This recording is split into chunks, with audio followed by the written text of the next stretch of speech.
اور جو کچھ آسمانوں میں ہے اور جو کچھ زمین میں ہے سب کو اسی نے اپنے حکم سے تمہارے کام میں لگا دیا۔ جو لوگ غور کرتے ہیں ان کے لیے اس میں قدرت کی نشانیاں ہیں۔ مومنوں سے کہہ دو کہ جو لوگ اللہ کے ان دنوں کی جو اعمال کے بدلے کے لیے مقرر ہیں توقع نہیں رکھتے، ان سے درگزر کریں تاکہ اللہ ان لوگوں کو ان کے اعمال کا بدلہ دے۔ جو کوئی عمل نیک کرے گا تو اپنے لیے، اور جو برے کام کرے گا تو ان کا ضرر بھی اسی کو ہوگا، پھر تم اپنے پروردگار کی طرف لوٹ کر جاؤ گے۔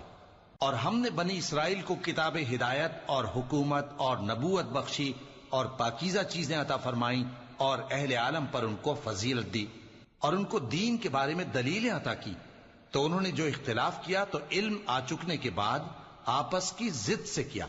بے شک تمہارا پروردگار قیامت کے دن ان میں ان باتوں کا جن میں وہ اختلاف کرتے تھے فیصلہ کر دے گا۔ پھر ہم